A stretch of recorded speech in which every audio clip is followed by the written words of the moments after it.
Hello दोस्तों, मैं आकाश कुमार सिंह आप सभी का आपका अपना क्लास सुख चैन क्लास में स्वागत करता हूं। तो चलिए हम लोग क्लास को शुरू करते हैं।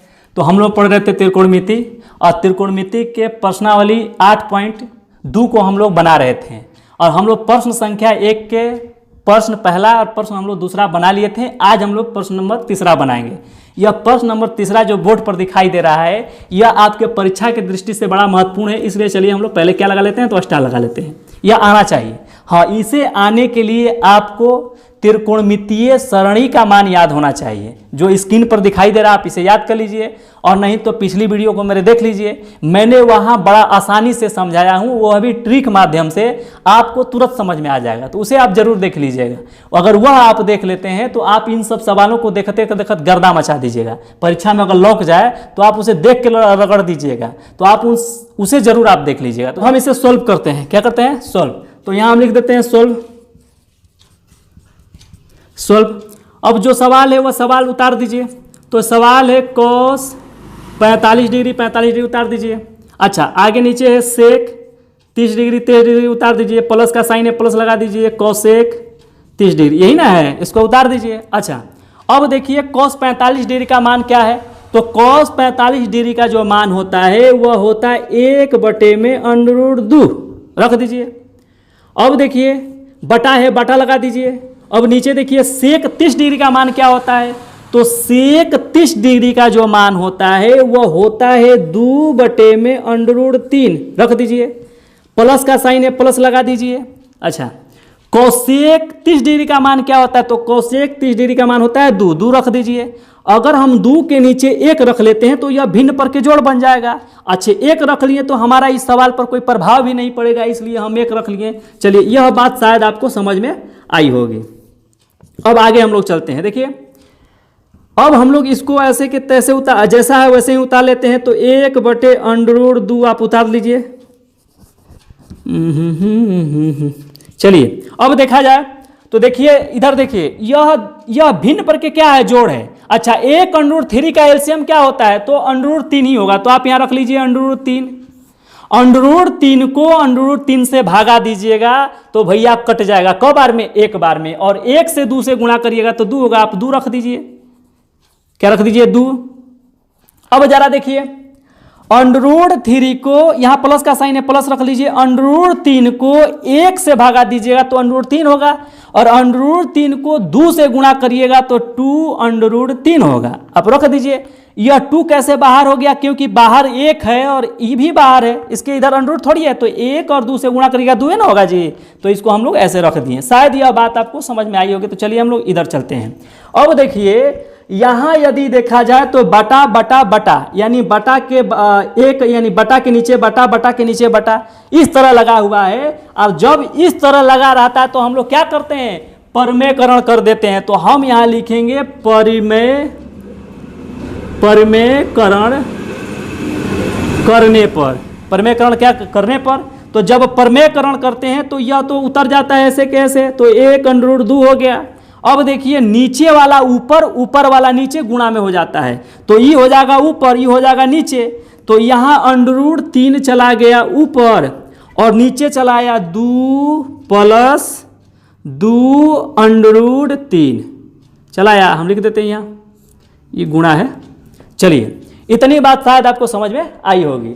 अब देखिए, हम लोग क्या करते हैं कि तिरछा तिरछी कटाने वाला रहता है तो तिरछा तिरछी कटा देते हैं, और जब तिरछा तिरछी नहीं कटने योग्य होता है तो हम सामने सामने गुणा कर देते हैं। तो ये यहाँ कटेगा नहीं कटेगा, यहाँ भी नहीं कटेगा। तो हम इसको इसके साथ गुणा कर देंगे।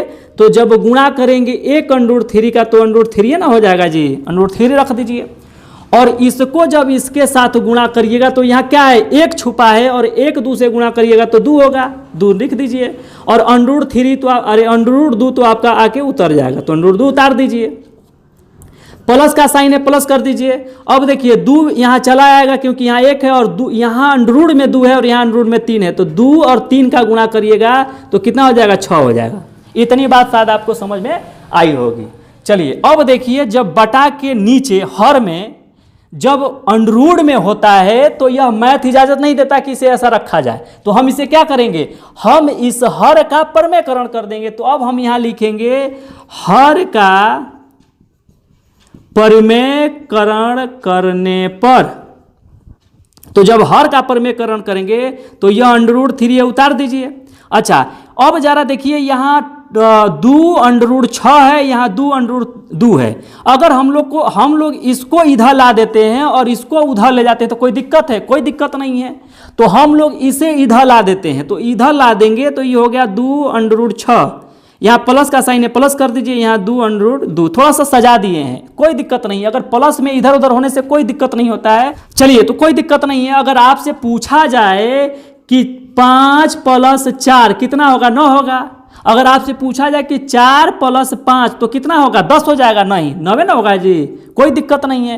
प्लस में इधर उधर आने से कोई दिक्कत नहीं है। हाँ, माइनस में होता तो दिक्कत हो सकता था। तो चलिए, अब हमारा कोई दिक्कत नहीं है, तो हम लोग इसे सजा लिए।